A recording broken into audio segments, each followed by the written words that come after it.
Tribe টিভির খবরের জোরে ৪৮ ঘন্টার মধ্যে কন্যাশ্রীর টাকা ফেরত পেলেন হরদমনগরের বাসিন্দা রিকিতা চৌধুরী। ব্লক দপ্তরে ডেকে মৎস্য ব্যবসায়ীর কাছ থেকে ওই ছাত্রীকে ফেরত দেওয়া হলো কন্যাশ্রীর টাকা। ব্লক প্রশাসন ও সংবাদ মাধ্যমকে ধন্যবাদ জানিয়েছেন ওই ছাত্রী। মুখ্যমন্ত্রীর স্বাদের কন্যাশ্রী প্রকল্পের টাকা ঢুকে গিয়েছিল মৎস্য ব্যবসায়ীর অ্যাকাউন্টে, যে টাকা ফেরত দিতে অস্বীকার করে মৎস্য ব্যবসায়ী। সেই খবর সম্প্রচারিত হয় সংবাদ মাধ্যমে, শোরগোল পড়ে যায় গোটা জেলা জুড়ে।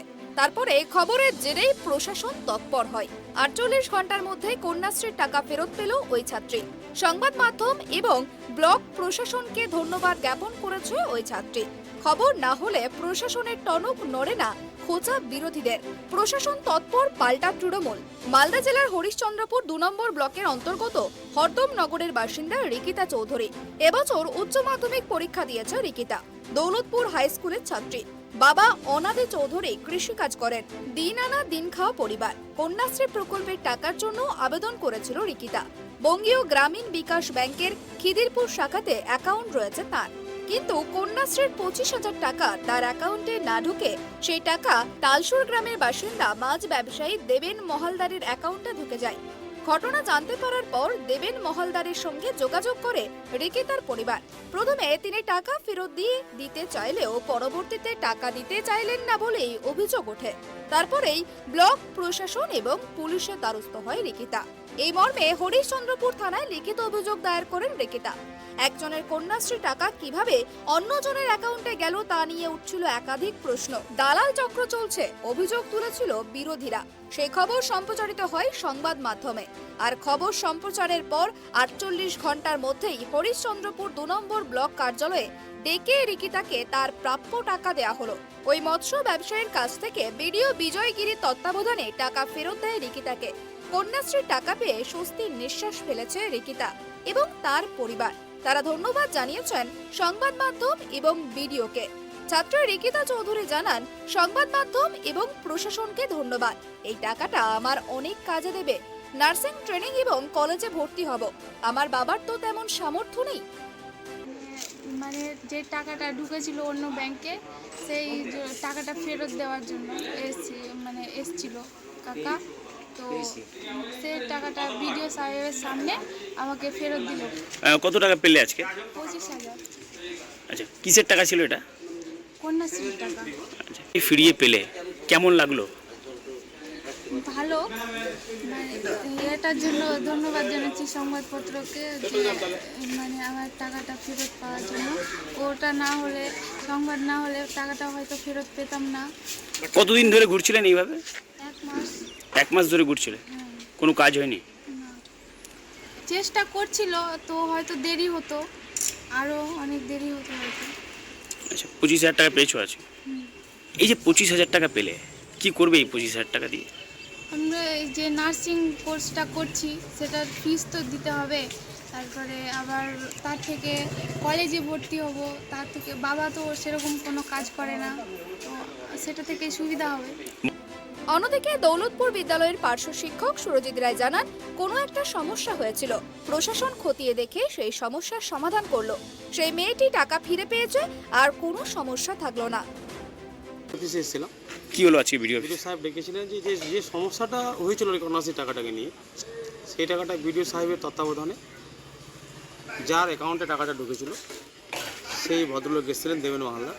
তিনি টাকাটা যে প্রাপক নিকিতা চৌধুরী, সে তাকে টাকাটা দেওয়া হলো। এবং এর জন্য বিডিও সাহেব, প্রশাসন এবং সংবাদ মাধ্যম সবাইকে অসংখ্য ধন্যবাদ। এদের তত্ত্বাবধানে এবং এদের সহযোগিতায় টাকাটা হয়তো সমাধানের রাস্তাটা তাড়াতাড়ি বেরোলো, না হলে হয়তো ডিলে হতো। মাসে মাসে কতদিন ধরে ঘুরছিলেন এইভাবে? এটা মাসখানেকের মতো হবে আর কি। মাসখানেক সমস্যা হয়েছিল, মাসখানেক হবে। এটা মাসখানেকের মধ্যে সমস্যার সমাধানটা বিডিও সাহেব, প্রশাসন, আমাদের ব্লক প্রশাসন এবং তার সর্বোপরি সংবাদ মাধ্যমের সহযোগিতা, দুটোরই সাহায্যে এই সমস্যার সমাধানটা হয়েছে এবং হলো। ভালো সমস্যার সমাধান হওয়াতে সবাই খুশি। বিডিও সাহেবও যেমন হয়তো ভাবছেন যে সমস্যার সমাধানটা হয়ে গেলে উনিরাও সবাই কী বলবো, ওটা ভুল বোঝাবুঝিতে যেটা হয়েছিল আর কি, সেটা ঠিক হলে সবারই শান্তি, মনের দিক থেকে শান্তি। ওরাও ঠিকঠাকভাবে কাজ করতে পারবেন আগামী দিনে, যেন আগামী দিনে আর যেন ভুল না হয় সেই জিনিসগুলো দেখবে।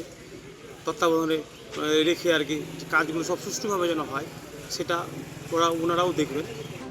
জেলা তৃণমূলের সাধারণ সম্পাদক জম্বু রহমান জানান, প্রশাসন সব ক্ষেত্রে সক্রিয় রয়েছে। বিশ্ববন্দিত কন্যাশ্রী প্রকল্প মুখ্যমন্ত্রীর স্বপ্নের প্রকল্প, এখানে কোনো বেনিয়ম হবে না। সমস্যা হয়েছিল, প্রশাসন সমাধান করে দিয়েছে। কিছুদিন আগেও আমি আপনাকে একটা বক্তব্য দিয়েছিলাম, আমি বলেছিলাম যে হতে পারে হয়তো মানুষের, আমরা প্রশাসনকে বলেছিলাম যার যেটা প্রাপ্য সেটা যাতে পায়, এটার মধ্যে কোনো অভিযোগ যাতে না হয়। হতে পারে হয়তো কোনো গোলযোগের কারণে অ্যাকাউন্ট হয়তো ভুলভালের কারণে কারো হয়তো অ্যাকাউন্টে চলে গেছে, আপনার হয়তো বক্তব্যের পরিপ্রেক্ষিতে ওরা হয়তো জানতে পেরেছে যে না সত্যি হয়তো আমাদের ভুল করে আমাদের অ্যাকাউন্টে টাকাটা চলে এসছে। তো মানে প্রশাসনের নির্দেশ ছিল এবং যারা ব্যাগ দিয়েছে আমি তাদেরকেও ধন্যবাদ জানাবো এবং প্রশাসনকেও ধন্যবাদ জানাবো যে ওরা সঠিকভাবে মানে আমাদের মাননীয় মুখ্যমন্ত্রীর বিশ্বজয়ী স্বপ্নের যে প্রকল্প কন্যাশ্রী প্রকল্প, এটার যাতে কেউ মিসইউজ যাতে করতে না পারে এবং আমাদের প্রশাসনও যথারীতি খুব ভালো দৃষ্টি রেখেছেন যে কারো কোনো মিস যাতে না হয়ে যেতে পারে। তো যারা টাকাটা পেয়েছিল, মিস করে যারা টাকাটা পেয়েছিল এবং যে ব্যাক করে দিয়েছে, আমি দলের তরফ থেকে তাদের সবাইকে এবং প্রশাসনকে ধন্যবাদ জানাচ্ছি। জেলা বিজেপির সাংগঠনিক কমিটির সদস্য কিষণ কেডিয়া বলেন, এই রাজ্যে খবর না হলে প্রশাসনের টনক নড়ে না। এখানে খবর হলো তাই প্রশাসনের টনক নড়েছে। সংবাদ মাধ্যম নিজে দায়িত্ব পালন করেছে, তদন্ত করলে অনেক ঘটনাই সামনে আসবে। প্রশাসনকে বলবো কন্যাশ্রী দপ্তরে তদন্ত করার জন্য। দেখেন, প্রথম কথা হচ্ছে যে আমাদের পশ্চিমবাংলায় ভুরি ভুরি দুর্নীতি হচ্ছে, সেটা কেউ জানতে পারছে না। একমাত্র সংবাদ মাধ্যমে প্রকাশিত হওয়ার পরেই প্রশাসনের টনক নড়ে, তার আগে তাদের কোনো টনক নড়ে না। আজকে একটা ছাত্রীর কন্যাশ্রীর টাকাটা কিভাবে ব্যবসায়ীর অ্যাকাউন্টে যায়, এটা একটা প্রশ্ন। এই টাকাটা যেটা যে ছাত্রী পেল, যদি সংবাদ মাধ্যমে যদি প্রচারিত না হতো বা না দেখানো হতো, তাহলে এই টাকাটা ছাত্রীটা পেত না। আজকে আমরা জেলা প্রশাসনকে বলবো যে আপনারা এই কন্যাশ্রীর ব্যাপারে তদন্ত করে দেখেন 50% টাকা অন্য অ্যাকাউন্টে ঢুকে আছে, কিন্তু সব অ্যাকাউন্টে সংবাদ মাধ্যমের মাধ্যমে প্রকাশিত হয় না। যেটা সংবাদ মাধ্যমের মাধ্যমে প্রকাশিত হয় সেটা অ্যাকশন নেওয়া হচ্ছে, বাকিটা অ্যাকশন নেওয়া হচ্ছে না। আপনি তদন্ত করে দেখুন 50% টাকা কন্যাশ্রী অন্য অ্যাকাউন্টে গেছে, ছাত্রের অ্যাকাউন্টে না গিয়ে, বা একই ছাত্রের অ্যাকাউন্টে 2-3বার টাকা ঢুকেছে তার পরিবারের অ্যাকাউন্টে। এগুলো হচ্ছে পশ্চিমবাংলার মধ্যে। এই পশ্চিমবাংলায় কোনো কাজ সঠিকভাবে হচ্ছে না। যেটা হচ্ছে সব শাসক দলের মদতেই হচ্ছে, তাছাড়া কোনো অফিসারের হিম্মত নাই যে অন্য অ্যাকাউন্টে টাকা অন্য অ্যাকাউন্টে ঢুকিয়ে দেয়, সেটা হয় না।